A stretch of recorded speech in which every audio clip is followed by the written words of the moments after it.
দেখতে দেখতে ঈদুল আজহার দিনটা অবশেষে চলেই এলো। আলহামদুলিল্লাহ, গরু দিয়ে এবারের কোরবানির ঈদটা করলাম। ঈদুল ফিতরের মতো ঈদুল আজহাতেও কিন্তু অনেক বেশি উৎসবমুখর পরিবেশ থাকে বাংলাদেশে। চট্টগ্রামে তো কথাই নেই, চট্টগ্রামে 1 মাস আগে থেকেই কিন্তু ঈদের যে আমেজটা থাকে না সেটা লক্ষ্য করা যায়। যেদিকে যাই আমরা কোরবানির 1 সপ্তাহ আগে সবাই কিন্তু গরুর বাজার নিয়ে ব্যস্ত থাকে, আর গরু বাজারের জন্য কিন্তু চারিদিকে অনেক বেশি ট্রাফিক জ্যাম থাকে। তবে দেখতে ভালোই লাগে, সবাই গরু নিয়ে যাচ্ছে। আমিও কিন্তু কলেজে গিয়েছিলাম আগের দিন, আর দেখতেই পাচ্ছ এখানে কত সুন্দর দেখাচ্ছে পরিবেশটা।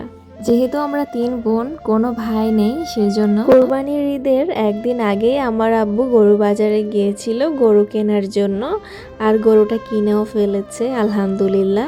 খুব সুন্দর একটা গরু কিনেছে, সেটার ছবি আমি তোমাদের সাথে শেয়ার করব স্ক্রিনে। যাই হোক, দেখতেই পাচ্ছ এখানে আমরা তো রুটি বানানো শুরু করে দিয়েছি। আর গ্রামের বাড়িতে এবার আমরা যাচ্ছি না, শহরেই ঈদ করছি। গ্রামের বাড়িতে গেলে একটা কাজও করতে হয় না, তবে এখানে মোটামুটি কিছু কাজ করেছি, আম্মু আব্বুকে হেল্প করেছি। এখানে আম্মু বসে পেঁয়াজ কাটছিল, আর আব্বু আম্মুর সাথে বসে আছে। আব্বু এখানে নাস্তা নিয়ে যাবে নিচে, যারা কষায় আছে তাদেরকে দেওয়ার জন্য। আর আমার আব্বুর কিন্তু একাই সব কাজ করতে হচ্ছিল, এদিকে যেতে হচ্ছিল, ওদিকে যেতে হচ্ছিল, পুরো গরুটা আসলে সামলাতে হচ্ছিল। আসলে আমাদের কোনো ভাই নেই, যদি আমার আব্বুর একটা ছেলে থাকতো তাহলে আব্বুর আর এত কষ্ট করতে হতো না। যাই হোক, এরপরেও আমার কিন্তু অনেক খারাপ লাগছিল, কারণ আমার আব্বু এখন একটু রেস্ট নিতে পারবে না। গরুর মাংস এই সব কিছু সামলানোর পরে আব্বুর আবার চলে যেতে হবে আত্মীয় স্বজনদের বাসায় মাংস নিয়ে, রুটি নিয়ে। তো আব্বুকে আমি বলছিলাম যে আমি আপুর শ্বশুর বাড়িতে নিয়ে যাই। আব্বু বলছিল না, সেখানে তো আমার প্রথমেই যেতে হবে, কারণ আমার মেয়ের শ্বশুর বাড়ি, সেখানে তো আমার নিজেরই নিয়ে যেতে হবে। যাই হোক, পরবর্তীতে ফুপির বাসাতে গিয়েছিলাম আমি মাংস নিয়ে। এরপরও আমার আব্বু কিন্তু একা যেতে দেয়নি, ড্রাইভারের সাথে পাঠিয়েছে, গাড়ি নিয়ে গিয়েছিলাম।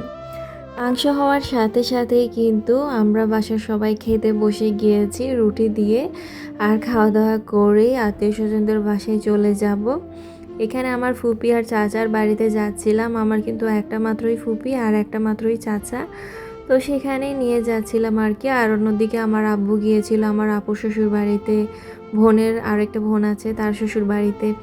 যাই হোক, সব মিলে কিন্তু আলহামদুলিল্লাহ একদম সুন্দরভাবে আমাদের ঈদটা কেটেছে।